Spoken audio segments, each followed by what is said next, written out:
Maven 4 is approaching its release, bringing many improvements to the build tool powering millions of Java projects. Give me a foo, give me a J, give me the friends of OpenJDK. Welcome to this Foojay Podcast episode where we dive deep into Apache Maven 4, a significant milestone that has been years in the making. Maven is the backbone of Java dependency management and build automation, and the road to version 4 has been long and deliberate. With significant performance improvements, a modernized API for plugin developers, and changes that affect how we think about project structure, Maven 4 represents both an evolution and a revolution. What does this mean for the millions of developers who depend on Maven daily? How should teams prepare for the transition? And what's the story behind the Maven Central Repository changes that have been making headlines? To answer these questions and more, we're joined by a few of the many contributors who are actually building Maven 4 and driving the project. So my name is Guillaume Naudet. I've been working on Java and open source and particularly at Apache project since 20 years. So I was first involved in integration projects like Service Mix, Camel, Giraffe, Felix. And a few years ago, I joined the Maven project. And I've been working quite hard those past years and months to get 4.0. Hervé with me. So I'm using Java. I learned Java since 1.0 beta 2 in the browser when it was only available in Netscape because it was when I was in engineering school, it was my topic from the end of studying. So I was happy to do that for a bank. And Java was successful. So I stayed with Java for the bank for 4 years. I started to use Maven 1 as a user. I knew it was not possible to use it in the bank, but when 2 started, this time I joined the project to fix a few bugs, and now I'm working on it since now 16, 17 years. I'm the current PMC chair, so I'm currently leading the project for what leading means, which is just helping others. And now I'm working for Sonatype for now 6 years, which gives a new approach to Maven Central. We'll discuss about Maven Central versus Maven. On Maven 4, funnily, I imagined it with Robert Holter quite a few years ago, but I was not able to implement it. Guillaume joined, and Guillaume did the job. Okay. So thank you, Guillaume. Martin Mulders. I've been working with Java for, I think, 15 years, so that makes me relatively inexperienced in this group. Been contributing to Maven for a year or 8, I believe. Became a committer, joined the PMC later on. I think most of my efforts have been into the core of Maven and some features that will hopefully make it into Maven 4, and that would address some long-standing pains in Maven 3. I haven't had the pain of using Maven 2 or 1, so I can't comment on that. But even in Maven 3, there are some things that were known to be not working as one would expect, and very happy to see that being fixed in Maven 4. Okay, thank you all for joining. We scheduled this podcast recording, because Martin, we met at Devox last month, and you said, I was already announcing Maven 4 the year before at Devox, but now we are really close. I've checked the mailing list. Indeed, when we are recording this, there is a discussion about a new release candidate or a GA. What is the status? How far are we away from a potential release of Maven 4? Hopefully we're really close. We basically froze new features a few months ago already. So it's now about fixing bugs that are raised by early adopters and stabilizing things. Yeah, we'll probably do another release candidate in the coming days. Let it cook for a few days or weeks and then release GA. I can imagine that there is some fear of breaking the whole Java development toolchain because everyone is using Maven, or at least the Maven repositories. Are you a bit hesitating because it's a big change, or anyone or everyone is relying on it? Well, worst thing, if there are very important bugs, people can still use Maven 3 for quite some time. So we'll have some time to fix any problem. There are some known incompatibilities because of major internal refactorings, and that will also come up in the coming months and years or surface.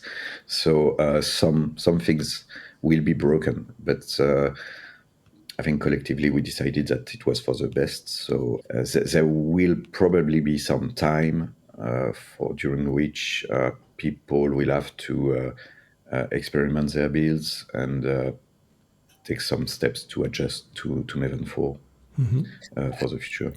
And this is what we try to document as clearly as possible. There are a few steps. So Maven 4 against Maven 3 does a great job at compatibility.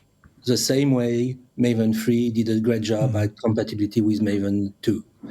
Not 2 versus 1, it was not possible. This is why we expect that Maven 3 will resist for a long time, but it is a great transition period. You should be able to continue with Maven 3 and test with Maven 4 and confirm that it just works. And we will fix what does not just works. But honestly, for many, many projects, it should just work. Then once people consider it works well, they can start using the new features, because there are many new features that they will want. But when you start using new features, of course, you cannot get back. To the That's old why one. we test first seriously if the compatibility mode is good enough, and it is really good. By good enough, it should be good for the vast majority of people before enjoying the new feature that we all want to start using in reality, because Guillaume worked for years on it. Martin, you said there were some things which were frustrating or not working in Maven 3. So why did we need a Maven 4? Well, those two are not per se related. At least personally speaking, one of the bigger frustrations could have been fixed in Maven 3. But it was that big of a change that once we finished it, we were already on the road to Maven 4, and we decided let's not bring this back to Maven 3. Back then, and we're speaking 2020-ish, we thought, well, Maven 4 can't be that far away. I remember posting a blog post about it. What's new in Maven 4? People still quote it, but it's 5 years old, and it actually addresses just one or two things. A lot less than what eventually made it into Maven 4. So I should maybe rewrite that blog post, one of the new things in Maven 4, and say, by the way, this is just 1%, and although it might be very visible, it is by far not the biggest change in Maven. It's just something that you as an end user are likely to see at the surface. If we get back to why we did Maven 4, I think one of the main reasons is that the POM file, which has a model which is known as 4.0.0, is deployed for all jars that are in Maven Central. And this POM file is quite frozen. We can't easily change it, because it would mean that all consumers would be broken if we had new features or if we change things. So that was really what make Maven really powerful because everyone's using it and everyone can consume jars. But at the same time, for the Maven project itself, it meant that we could not easily introduce new features that would ease our users' day job. So one of the main thing from a user perspective is that we introduced the ability to write and enhance this POM file with a new model version. And Maven 4 will retrofit it into the known model which is uploaded on Maven Central. The benefits that users will be able to have access to those new features that will come in Maven 4 and in the next minor or major versions without breaking the whole ecosystem. And that was really one of the key points from a user perspective. And it is what I documented in the famous article on Java Advent to explain it at length about build POM and consumer POMs, which are the two terms we use. Build POM, where we can enhance, because the user can choose which version of Maven he uses for building the project that uses Maven 4. But consumer POM from Maven Central, any tool needs the standard ones. When I wrote the article, I was doing a talk in every JAG in France mostly, but sometimes at some events, where I was explaining why this was forcing us to create Maven 4. And I was always honest. I wrote the theory, why we need it, what we want. I am not able to implement it. Please join. It took a few years for Guillaume to join us and to do it. Nobody else did it. That's why between explaining the plan on why the first level, the key breaking change, in fact, was introduced, Guillaume was able to implement it, and then other people added nice other additions that could have been done in Maven 3. Yes, why not? Most of them. As a developer, if I start a new project, should I immediately go to Maven 4? What are the benefits if I just start from scratch and go to Maven 4? If you start a project, there are a bunch of things that are way easier to deal with when writing your POM with Maven 4 rather than Maven 3. So all the layout of the subprojects, there are lots of things that are redundant in the Maven 3 build POMs. For example, you usually need to specify your parents and the child subprojects. Whereas if your layout is just the usual layout with the parents being at the top and the children being directories below the parents, then all these kind of things can be now inferred in the Maven 4 build POM. So that makes it way easier to maintain the POMs because you don't have to change lots of the same information in lots of different places. Yeah, I mean, I've been using Maven 4 almost exclusively since years. It's really stable. It works. So I would definitely encourage people to start with the new one. The release candidate 5 seriously has been tested. So if it was done to fix one edge case from someone, it is a very advanced edge case. Vast majority of projects should not have that type of problem. So, and this will be definitely managed and fixed because we want to pass to 4. We need it. It's long overdue. As Guillaume, I've been using snapshots even of Maven 4 for many years already. Literally, if the build on the main branch is green, I have it on my machine a few hours later. And the number of times I ran into a problem with an existing project not being able to build it fits on the fingers of one hand because it's 0. And I don't even need to count them. We have such an extensive suite of tests that proves that everything works as it worked in the previous build. That, well, of course bugs can happen. It's software after all. But the chances of it slipping through into something that gets uploaded and it could be used, I'm not saying it's 0, but it's very, very small, and I haven't been hurt by them. On the other hand, I have been able to enjoy these newer features and just be happy with even the tiny improvements in your developer life. Like, I don't think we even mention it, but the fact that your terminal becomes wider. Yeah. I don't know about you, but my screen fits more than 80 characters in a line. But somehow Maven 3 still sticks to 80 characters. Again, historical reasons. And it makes perfect sense. But in Maven 4, if you have these large banded monitors, and even if you have just a regular screen, we will use more of that screen real estate, which to me, it's a small thing, but it makes me happy just to have this this more concise build output.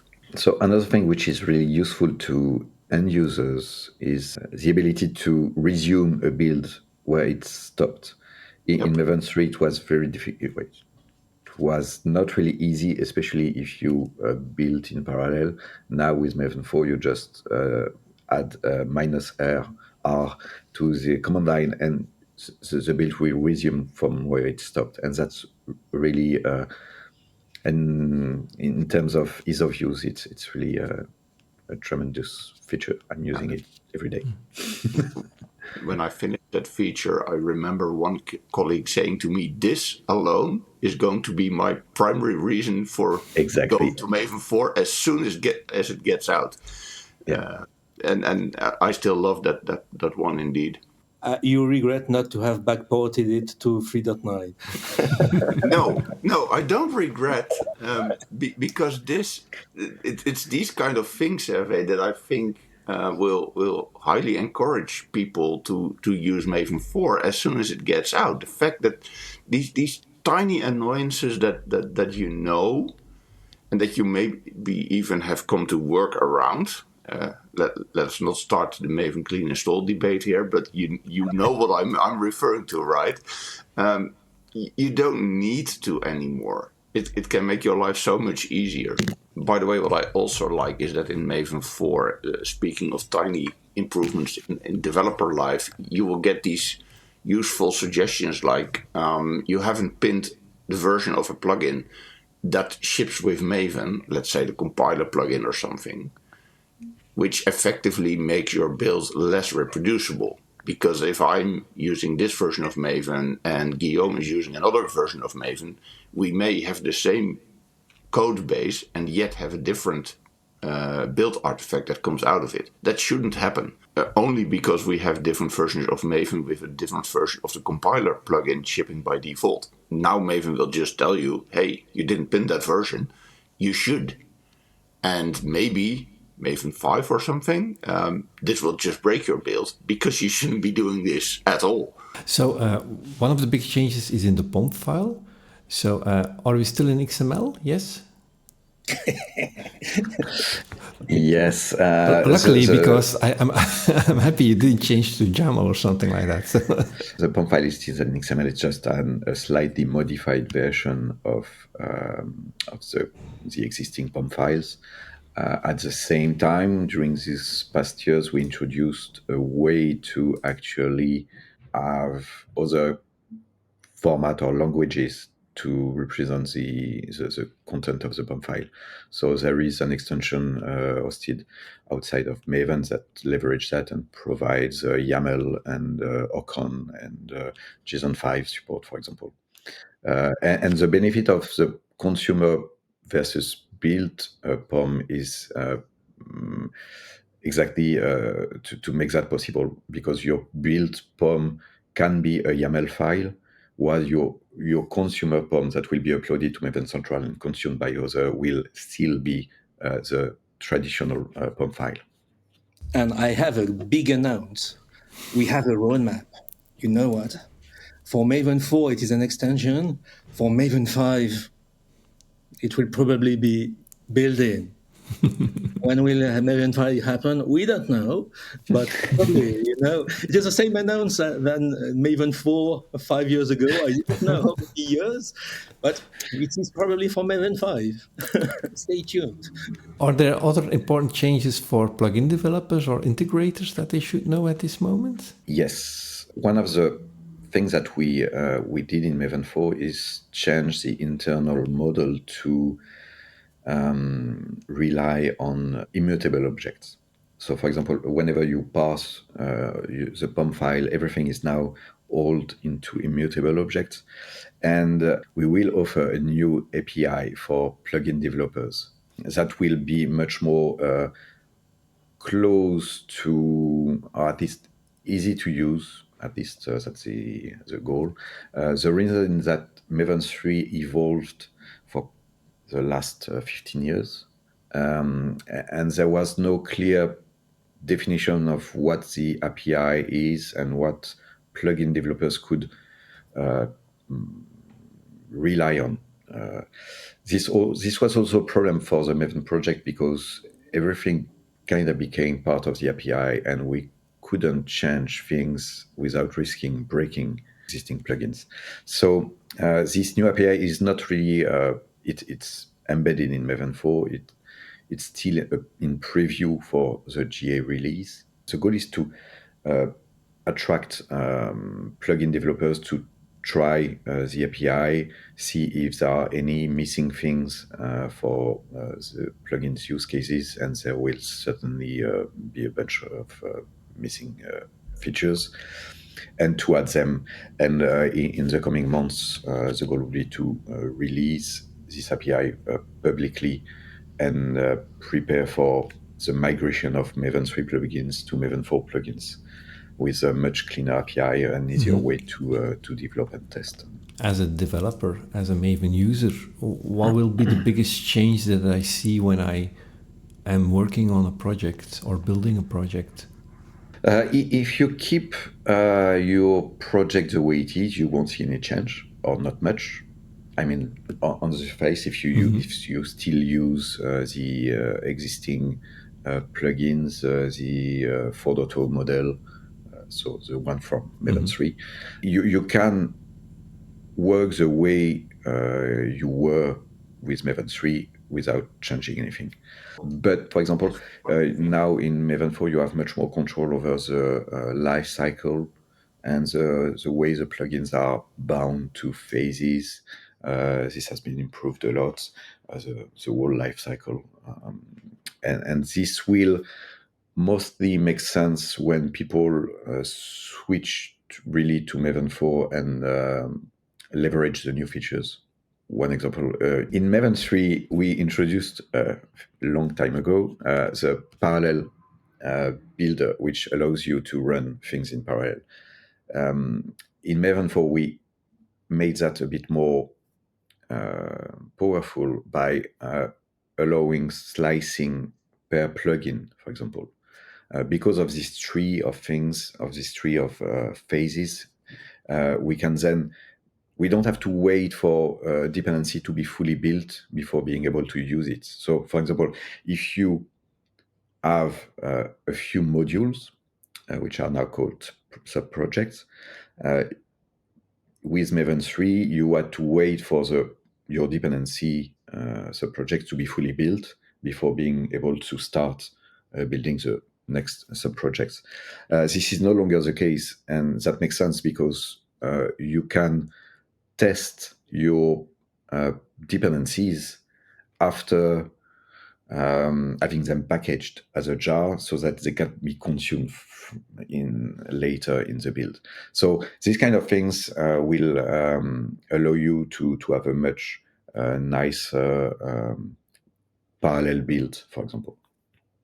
And it gives you more control over the life cycle and everything.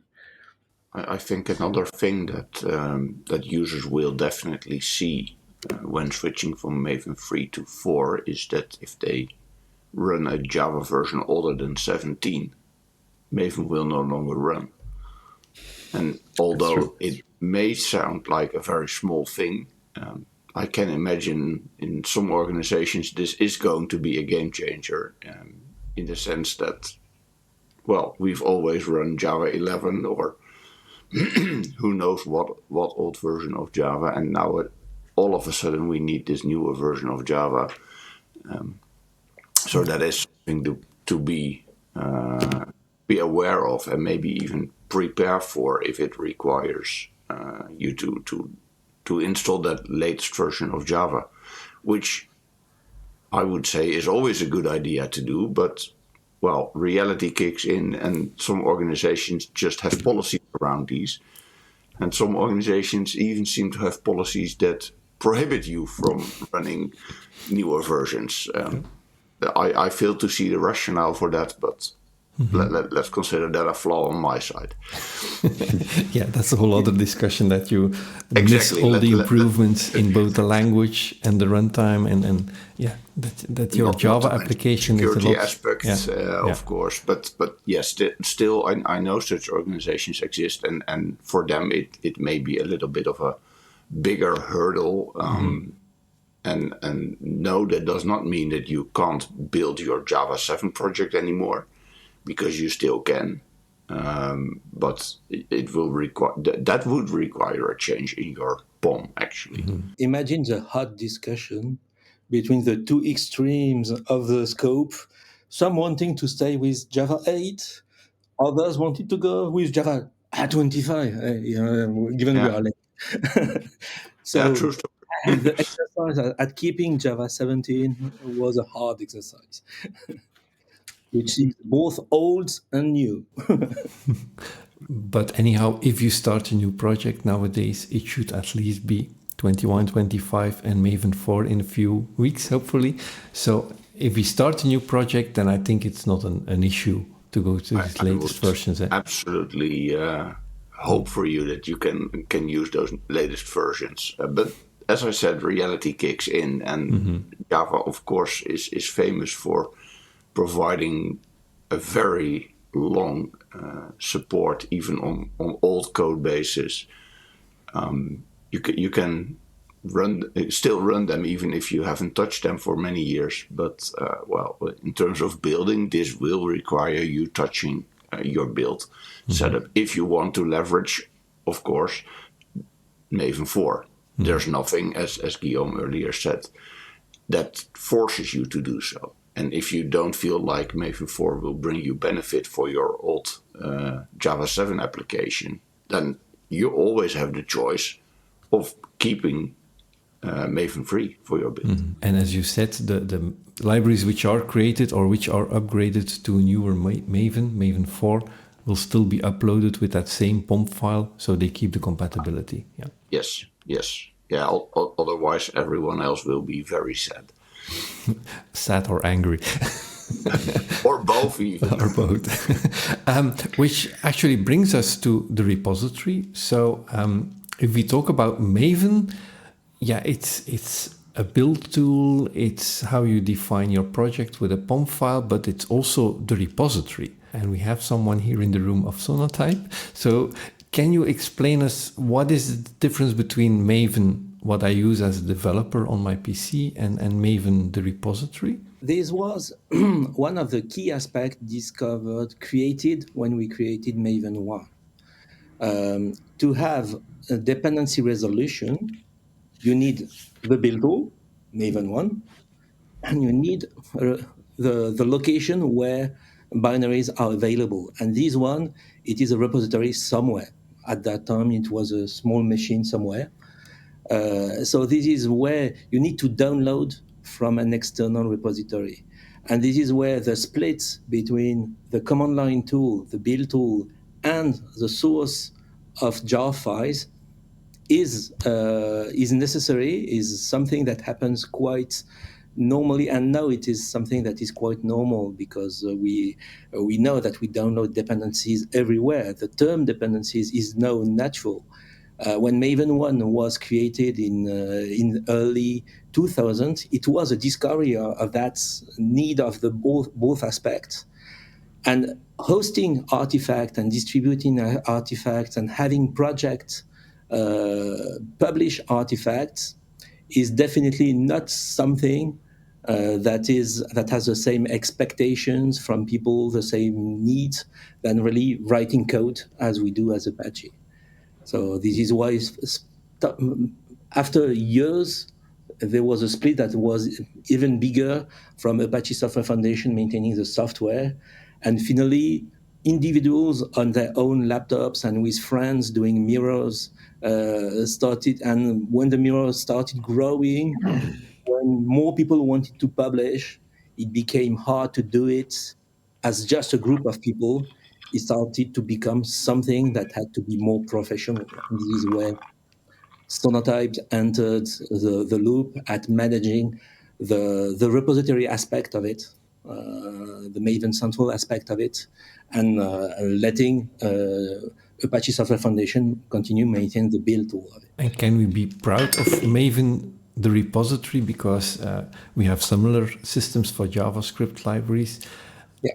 Isn't the one we use as a Java developer the safest one, because there were quite some security issues with JavaScript libraries, for instance? There are many choices done very early that when you are a Java hater, you hate them. When you are a Java lover, you say, you know what? It is why we chose Java even before Maven existed, which is the notion of group ID, the notion of package, in fact. Or when you look at any other language, the notion of package that Java introduced is really a love or hate attitude for everybody at language level. And it is that structure that exists at language level that was brought to the repository level. And just that structure is helping us securing the one aspect that other ecosystems have, which is avoiding. They dislike that the name is long, but it's because the name is short that you can do a lot of tricks.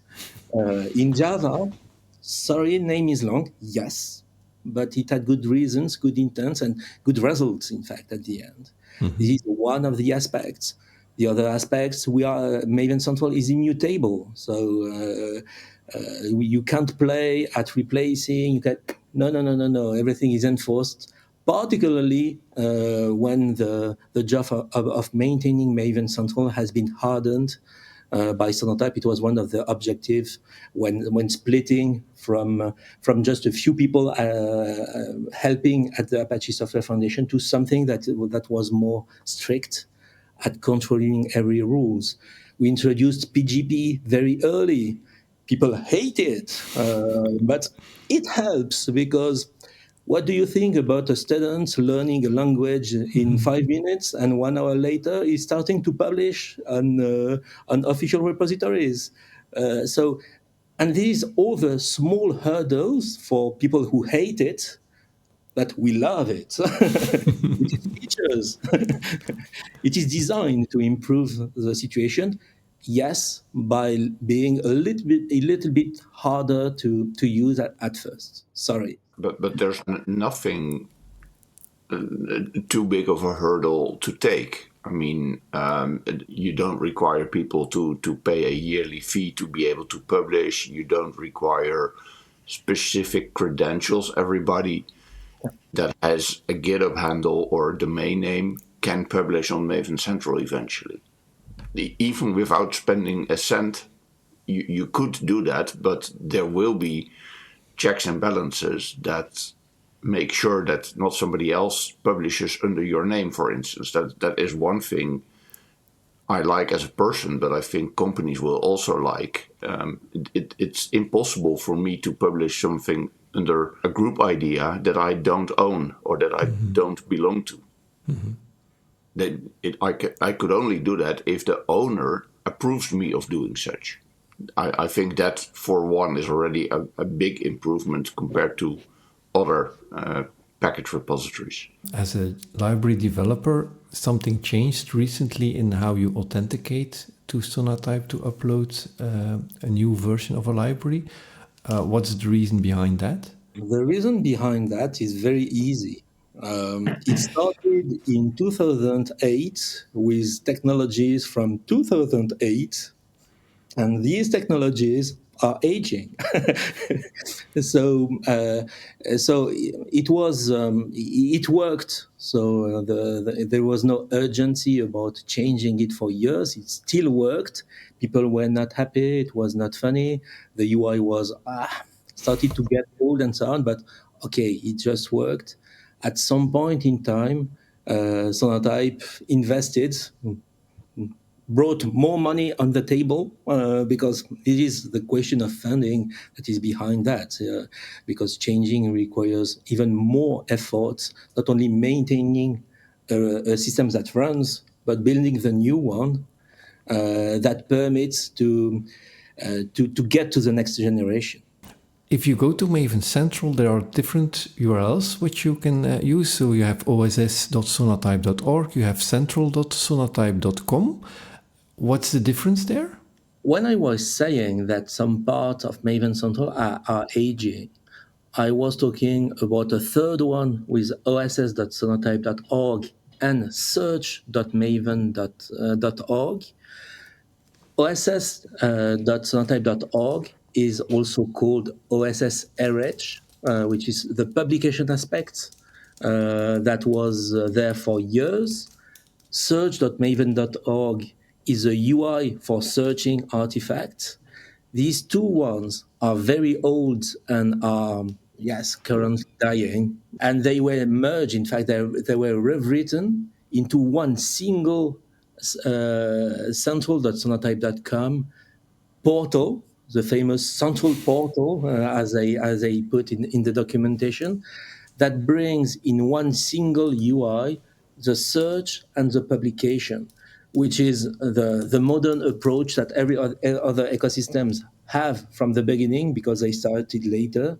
And this is what is implemented now when replacing the old individual pieces. Mm-hmm. So someone who wants to create a library and publish it to Maven should go to central.sonatype.com at this moment. That's the way to go now.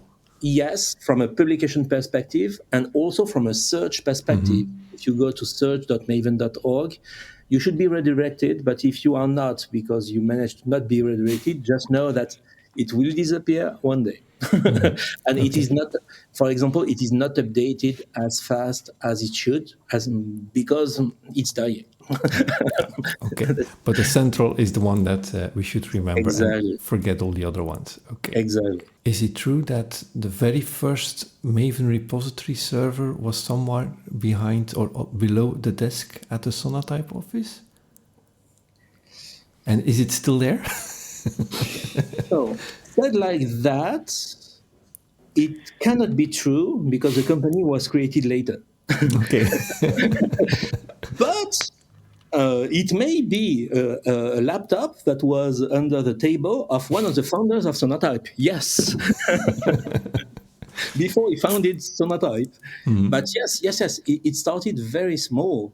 And there are some stories about in 2000, how do you find bandwidth, free bandwidth? How do you find free disk? Because at that time it was individuals funding the machine, funding internet, cloud did not exist. So yes, having anything was not so easy. Mm-hmm. So yes, it started very, very small from a few people paying with their own bucks. Mm-hmm. Yes. But I really love the idea and how it all evolved. It's still all free, just like Martin said. If I want to publish an app to Apple, I need to pay, I think, $90 a year. While everything related to Java, Maven, the build tools, the libraries, all this hosting, isn't it amazing that we can use this all for free? This is why I joined Sonatype, because they managed to deliver and to keep it free, to keep the spirit. Imagine the cost behind. You are under what you imagine, because there is the machine, the storage, terabytes of storage, petabytes of downloads, but also all controls of identity of people asking for one group ID that they lost their password, they lost even the everything that proves they are the legitimate owners and things like that. So there is a lot of work behind it, and yes, I'm happy to that Sonatype managed to continue to fund it, continuing to be as open as the first spirit when they started. I think you can actually contribute to that, Hervé. Correct me if I'm wrong. If you are operating inside a large company, by considering to actually host your own caching repository, just to prevent a lot of bandwidth going directly to Sonatype, right? I need to share the blog post and the recent posts that were done by Brian Fox. He did it in the name of Maven Central 1 or 2 years ago to explain people that they should cache things and stop downloading as crazy. And after having published that for Maven Central, other ecosystem started pinging him. We have the same problem. We are Python Foundation. We have the same problem. Oh, we are Eclipse. We have the same problem. Oh, we are, and in fact, every repository, public registry is currently having the same issue, that people don't get that it's free, but you can exhaust it. 2 months ago, they wrote an open letter to let people know about stop abusing. Registries will be forced to do something, whatever the something. Everybody will choose what they can do, what they will do. But no, it is not only Maven Central, it's every public registry which is facing the exact same problem. And recently it was funny to see someone on Reddit saying, "Oh, I'm building every minute. I'm building a software from an empty machine, so I'm downloading. Download is taking time. How can I download in parallel to be faster?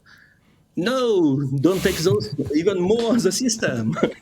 It is what people need to understand. You are exhausting the system. At one of my previous jobs, we indeed set up a cache in between, which also sped up our build times because the files are very close to the build machine. So it's not only that you take away a little bit of load on the system itself, but you make your own system a lot faster. So that's also one of the advantages. Yeah. And you can keep your own internal libraries within that cache without releasing to Maven Central, which is an issue for a lot of companies. And on top of that, you can even use advanced features like blocking certain artifacts that you don't want to be consumed at any situation. We've all seen the log4shell attack. By now, hopefully, all libraries and tools that you use don't use that version of log4j anymore. So you could safely say if any tool or whatever tries to download that, it will just not get it. It's still on Maven Central for good reason, because immutability and so on. But in my company, I don't want to use it anymore. So if somebody tries to download it, just refuse. By the way, there was a great interview with one of the creators of log4j about the log4shell problem. I think it was an interview by GitHub. I will add it in the show notes because it really shows how an open source project can suffer from a problem like that and how it can be resolved thanks to the many volunteers. If we go back to Maven 4, so there are some changes there in the POM files and the structure. How is this related to the evolution? We see that some companies and more companies ask for BOMs. So these bill of materials, which are, in my opinion, a bit the same thing. Within your POM, you say which libraries you're using and which version. So is generating BOMs something which is now part of Maven 4 or which will be easier? So for me, there is misuse of terms. Maven created the notion of BOM, of bill of material, 10 years ago, which defines the versions of certain dependencies. So in your build, you don't need, each time you use a dependency to define the version, it will use the bill of material that is predefined in your build. This notion of bill of material, I try to force people to not tell BOM anymore, but tell BOM-POM, because it is a BOM-POM. It is a POM that defines the versions. Then you can import it to force your build to use some version. So it is really build oriented at forcing using some versions of dependencies. For now, 5 to 6 years, we have the SBOM, software bill of material, which is a bill of material too, but that one is completely different with CycloneDX, with SPDX. And these ones are about listing what is inside your build, or what are the effective dependencies. And for that, we have plugins that do the job. And it will remain at plugin level for now. I don't see why we would do something inside Maven for it. We have plugins for SPDX. We have plugin for CycloneDX. I maintain the CycloneDX one. I help on the SPDX one. And just understand that SBOM is what is the current expectation from regulation and so on. And we have plugins for that, for listing dependencies, which is the first level of SBOM that are necessary. The famous BOM that people, that experts in Maven talk about are BOM-POM, which is completely a different. To get back on the BOM problem on the technical side, You mean BOM-POM or SBOM? BOM-POM. BOM-POM.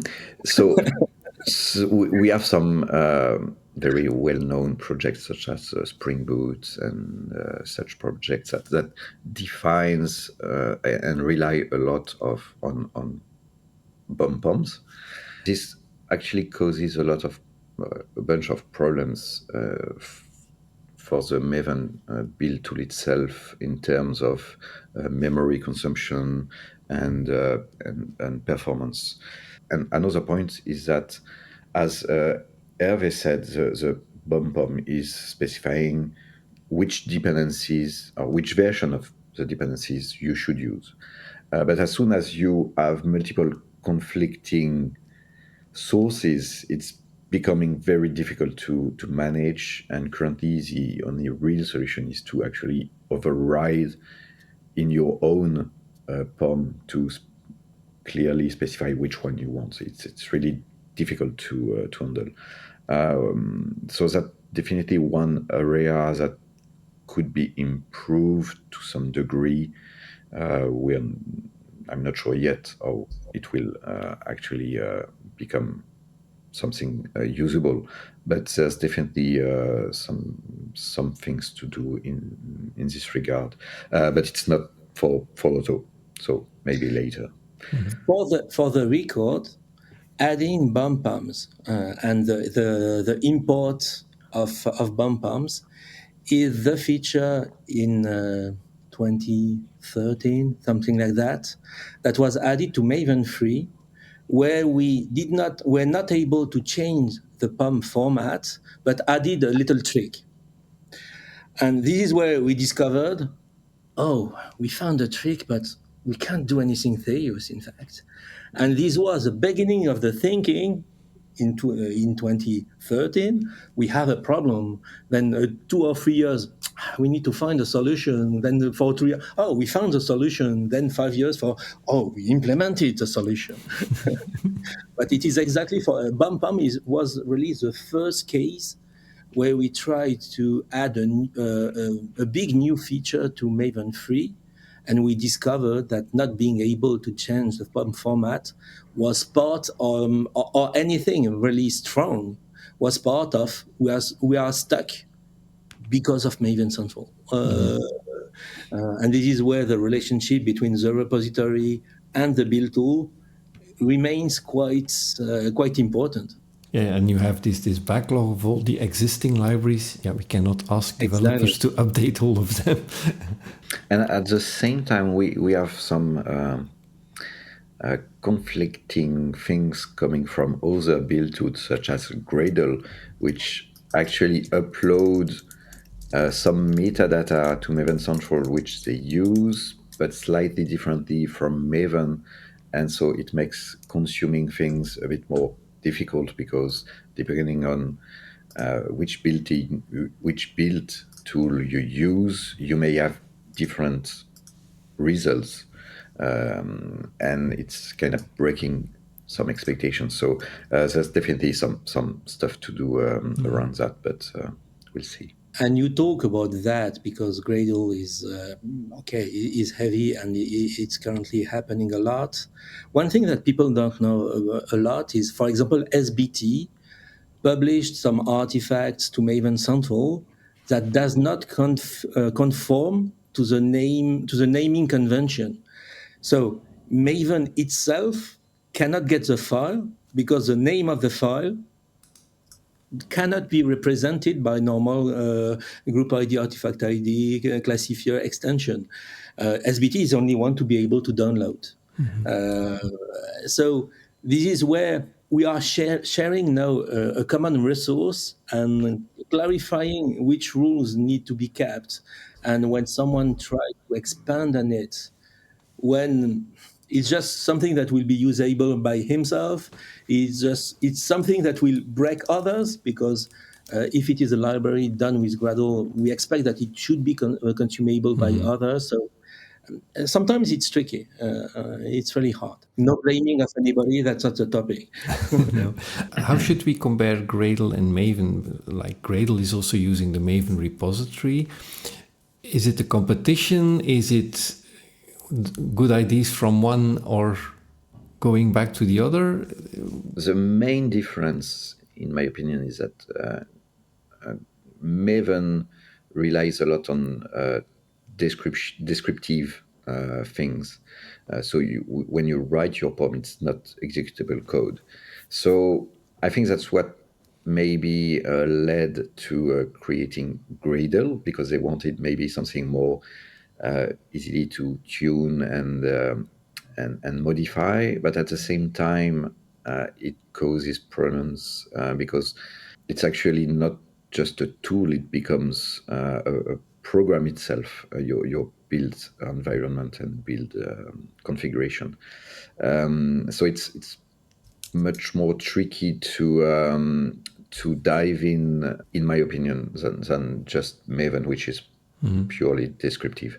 But they have some good things. I think they weren't frozen like Maven was, so it was easier for Gradle to experiment and bring new features.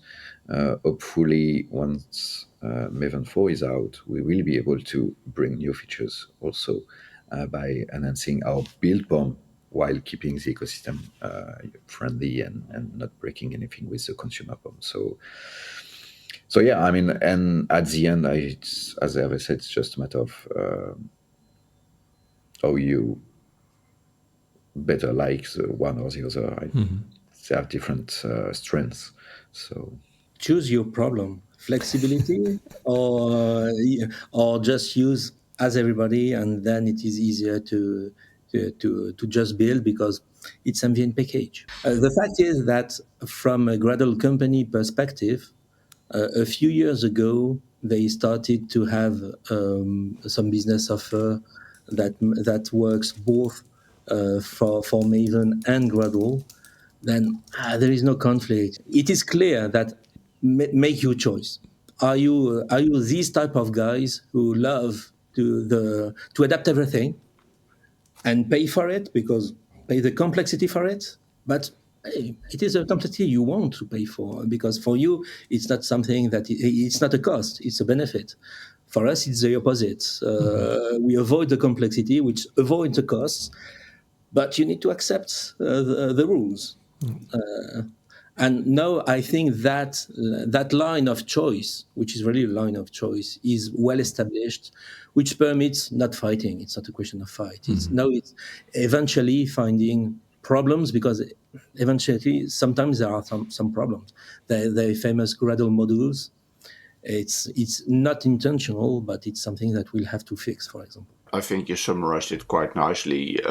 Choose your poison, and sometimes it's not really. You can't really choose.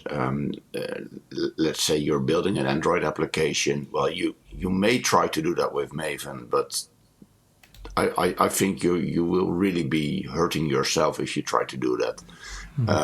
You will also hurt yourself when using Gradle for it, because you need to do all kind of things that as a Maven user you might not be prepared for. Gradle works in a different way. Their philosophy is different, and I guess if you're used to that philosophy, it makes a lot of sense how it works. Me, coming from a Maven background, working on an Android application, I don't feel at home. But that's my personal experience that I bring to the table that makes it harder for me to use Gradle effectively. Let alone make customizations on my Gradle build, other than the incidental scripting right inside my build.gradle. Building a plugin or something is not something I would try, whereas on Maven I've seen projects where I built a Maven plugin just for that project, because we had a very particular situation that we wanted to address, which was only happening inside that project, and it made a lot of sense to just write one or two classes really that together build a Maven plugin that fixed the issue we faced. I think in a Gradle world I wouldn't have been able to do that, but then again, that's bringing my experience to the table. And if you are familiar in the Gradle world, then you might have been easy to do it in Gradle. Yeah. You might have been able to do it in Gradle as well. But we know people, we are friends, yes, because we agree to disagree on some topics and others, and sharing what are the benefits and the issues of the different choice we did is interesting, because there is not one single unique choice that is the right one. What I do find interesting, though, is that the two communities also look at each other, and some things that were envisioned, for example, in the Gradle community, like having a build cache or a daemon, made their way into Maven as well. And the other way around, I think Gradle leverages the fact that we have a well-established metadata format, that we have a central repository, and Gradle would probably not have been as successful as they are if it weren't for being able to use whatever the Maven community had already established. Yeah. I want to thank all of you for all your work you're doing on Maven, and there are a lot of other people also. I just checked, there are over 200 contributors on the Maven GitHub repository. You spend a lot of time on this, and not only you, all the other people also who contributed. What is the reason that you are putting effort into this? So as a disclaimer, I'm not doing that on my outside of my paid job. Okay. I am actually paid so to work on Maven. So that's a fantastic model, because I'm also involved in a few open source projects. Throw the money at me. No. These open source projects, there are a lot of companies using them, and only a few of them are putting money on it. So Sonotype is hosting the repository. Guillaume, you're then paid for your work you're doing there. I have been paid for it past as well, by the way, but not as part of my consultancy, but next to it. So for a couple of years, I could spend one day a week or something, or I don't even know the exact numbers anymore, because my company says, hey, we benefit from open source, we should contribute. And we can contribute by sending money, like you just solicited for, or we can contribute by contributing time and brains and features. And we liked the latter more than we do the former. So, as someone who wants to join an open source project, how can I convince my manager that this brings value to a company. Guillaume, how did you convert this into a job? So I'm working at IBM, and I was previously part of Red Hat, and my business unit has just been moved to IBM a few months ago. Red Hat is well known to be a shop of open source projects. So Maven may not be dominated by paid workers, mostly because there are not a bunch of companies actually selling support directly on top of Maven as a build tool. For example, if you take other open source projects, for example, a database, or Kafka or whatever, you have you have big companies that are paid to deploy those things in the system of their customers. It may be slightly different for Maven, for example, but I think a couple of people are actually paid to work on that, as Martin said. So it may be a bit less than for other projects. And the other thing I want to mention is that you said 200 customers, but maybe you only looked at Maven Core. And all the plugins and there are also a bunch of small libraries that are mostly used by Maven that attract other contributors. And I think the number is much higher if you take the whole Maven ecosystem into account. But it's harder to count because you need to merge something like 100 Git repositories. Yeah. I think, for me at least, one of the reasons that made me try to convince my manager back then, and I succeeded, is for one, it is in line with the open source philosophy. You get something, you bring something. That is a bit of an ideological approach, maybe, and for commercial companies that may not be that convincing.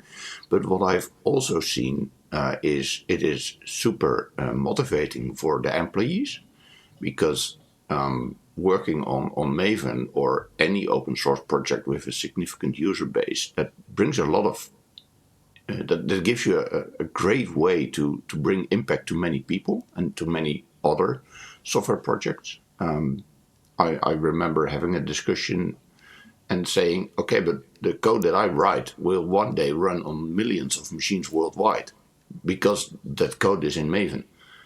On how many machines does your code run? Yeah, 5. That's our production environment. How many users do you have? Yeah, we don't know. Well, I do. So that is one thing. And if your company is still not convinced, then you can say, well, having such a program, having rules around this that allow people to do this, can also be a great way of attracting talent. Talent that may otherwise think, well, they are just one of a dozen companies. There's nothing special about them. It might make you stand out from other companies that are trying to attract the same talent and don't do it, because it's a nice distraction from your day-to-day work, which might be very challenging, but might also sometimes be a bit dull. And then imagine being able to look forward, hey, but on Friday, I'm getting back to work on Maven, Quarkus, whatever your favorite open source project is. And given in general, we are talking about a project that you use during paid job, being better at it by contributing improve your efficiency, improve your capacity to improve your day job, even if, yes, you don't do it only for your company, you do it for others, but you benefit from others too, then the benefit is even greater. And for individuals, it's immense. I learned so much from others that it is incredible. I would not be a developer as I am without learning from all great people developing on Maven. So, but for the company, yes, there is really an efficiency behind it. That's a good one. It makes you more proficient in the tool that you're contributing to. And that can also help you in your regular job, where you, depends on what you're doing, but knowing the tools that you use and the libraries that you use can make you deliver more impact there as well. For a long time, I was in a company that just let me do without blocking me, which was a minimum, because in some companies, you are not allowed to even try to do something. So, but I switched to a company that helps. I'm not paid for that, but they help. I am there at a conference, paid by them. So where it's not really paid for that, but seriously helped, which is great, and it helps the company too. Okay, with the release in a few weeks, hopefully, I'm ready to move all my projects. What should I do? Is there an easy way I can do that? Yes, definitely. Maven 4 brings a small CLI tool that you can use. It's called Maven Upgrade, so MVN Up. And it allows you to get your Maven 3 POM files and migrate them to the new model so that you can leverage everything. For example, the inference that we talked about, the fact that you don't have to specify your parents anymore and stuff like that. So this can migrate all your whole project to Maven 4. So there's a downside that you will require Maven 4 because it will upgrade to the newest model. But it provides a very easy way to migrate and leverage things. Definitely something to try out. Thanks for joining this podcast recording and all the work that you've done to bring Maven 4 to the stage where we are now. And looking to the publication of the release and then some examples. And Martin, you maybe will publish something on Foojay on getting started with Maven 4. Let's see what happens in a few weeks. Give me a foo, give me a J, give me the friends of OpenJDK.